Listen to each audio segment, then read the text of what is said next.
Good evening, social studies tutorial students and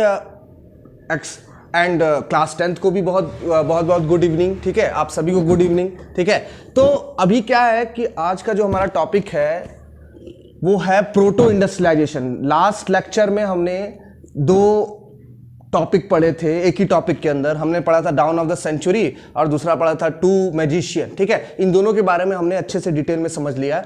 अब बात करते हैं प्रोटो इंडस्ट्रियलाइजेशन। देखो, प्रोटो इंडस्ट्रियलाइजेशन का जो टाइम है ना, हम ये तब समय पढ़ रहे हैं ये जब हमारे विश्व में, वर्ल्ड में इंडस्ट्रीज, या ये कहा जाए इंडस्ट्रीज का लार्ज लेवल पर आना नहीं हो रहा था। ठीक है, जब देश विश्व के अंदर लार्ज लेवल पर इंडस्ट्रीज नहीं आ रही थी और जब इंडस्ट्रीज में प्रोडक्शन नहीं हो रहे थे, और उस समय पर क्या सिचुएशन थी, उस समय पर किस तरीके का इकोनॉमी थी विश्व की, वो थोड़ा सा इस पर नजर डालेंगे प्रोटो इंडस्ट्रियलाइजेशन में। तो इसके पहले हम समझेंगे कि एक्चुअली में इंडस्ट्रियलाइजेशन टर्म का मतलब क्या होता है। ठीक है, इंडस्ट्रियलाइजेशन टर्म का क्या मतलब होता है, पहले ये समझा जाए कि what do mean by industrialisation.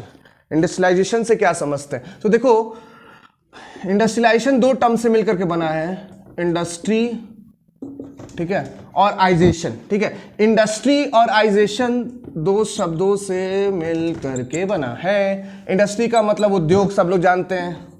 ठीक है, उद्योग,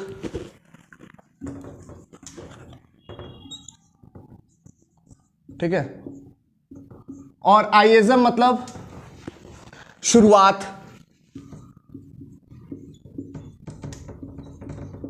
मतलब उद्योगों की शुरुआत। इंडस्ट्रियलाइजेशन यानी कि स्टार्टिंग ऑफ द इंडस्ट्रीज। ठीक है, स्टार्टिंग ऑफ द इंडस्ट्रीज के टाइम को ही इंडस्ट्रियलाइजेशन कहते हैं। एक और इंडस्ट्रियलाइजेशन को दूसरे सेंस में बोल सकते हैं कि when there is a starting of factories. ठीक है, फैक्ट्री जब विश्व में आ रही थी उस समय को भी हम लोग इंडस्ट्रियलाइजेशन बोलते हैं। मतलब यूं समझो ना कि जिस समय फैक्ट्रीज का आना हो रहा था या फैक्ट्रीज बन रही थी, कारखाने बनाए जा रहे थे, लाखों लाखों कारखाने, यानी कि धीरे धीरे करके बढ़ते चले गए, कारखानों की संख्या बढ़ती चली गई। एक समय आने पे करोड़ों कारखाने बनने लगे विश्व के अंदर। ठीक है, लेकिन ये शुरुआत जीरो से हुई, और ये जीरो से जब शुरुआत हुई थी फैक्ट्रीज की, तो जब लंबे लेवल पर इसको स्केल्ड किया गया, इंडस्ट्रीज को बनाना शुरू किया गया, उस समय के टाइम को इंडस्ट्रियलाइजेशन, या फैक्ट्रीज को बनाना शुरू किया गया उस समय के टाइम को इंडस्ट्रियलाइजेशन कहते हैं। When there is a starting of factories, that time is known as industrialisation. But क्या फैक्ट्रीज क्या सिर्फ मुंह देखने के लिए, शकल देखने के लिए बनाई गई थी? तो नहीं। फैक्ट्रीज क्या सिर्फ भूतों के लिए घर बना दिया गया था एक तरीके का? तो नहीं, वहां तो कोई रहेगा ना, वहां कुछ होंगी नहीं चीजें, वहां पर कुछ चीजें होंगी। किस तरीके की चीजें होंगी? तो प्रोडक्शन होगा। ठीक है, coming of factories with high scale, high level of production, high level of production, high level of production. ठीक है, उत्पादन, उन कारखानों में उत्पादन, कारखानों में किसके द्वारा उत्पादन? By the workers. ठीक है, यूं समझें तो इंडस्ट्रीज कुल मिलाकर के वर्कर्स के कंटेक्स्ट में पढ़ी जा रही है, यानी कि सब कुछ यही है, क्योंकि ये भी ये करने के लिए भी जिम्मेदार कौन है? वर्कर्स ही जिम्मेदार हैं।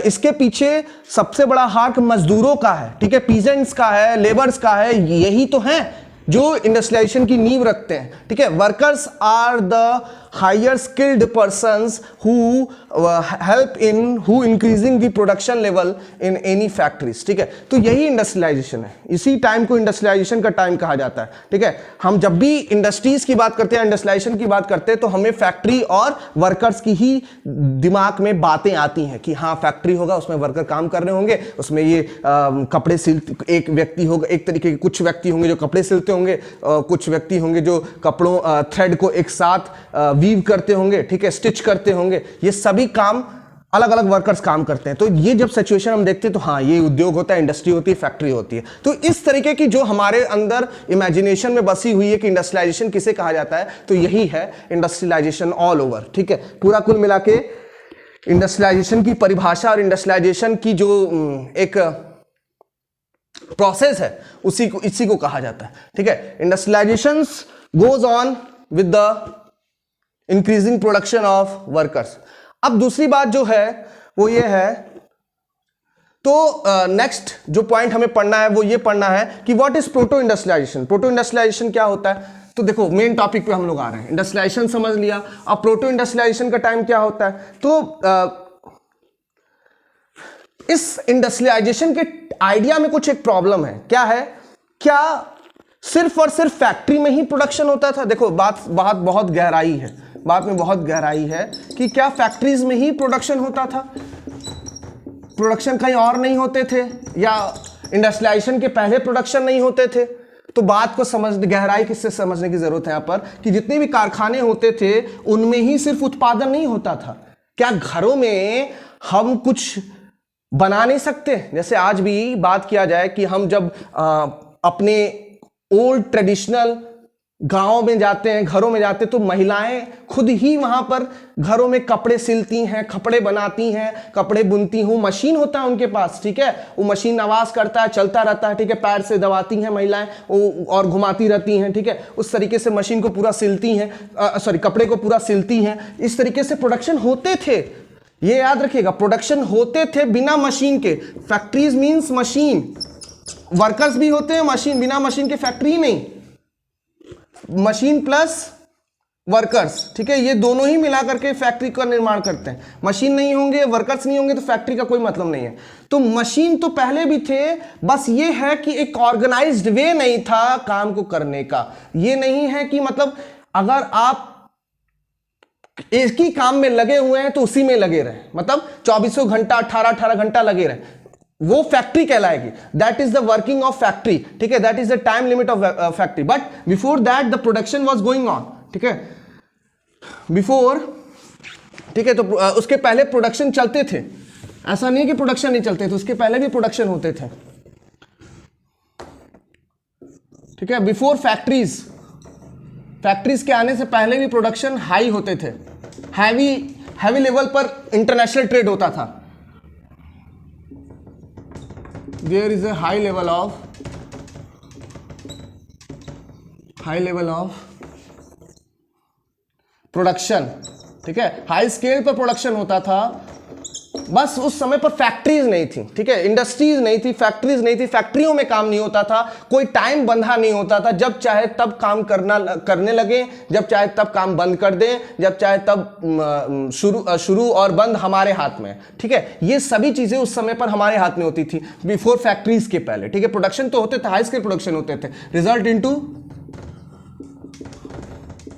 इससे क्या हुआ, तो हाई लेवल पर जब प्रोडक्शन होते थे, result into increasing of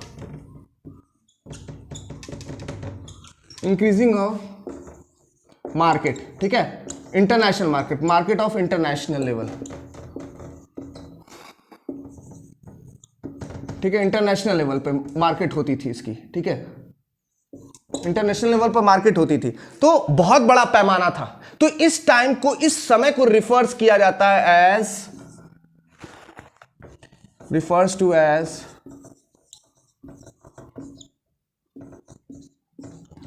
proto-industrialization।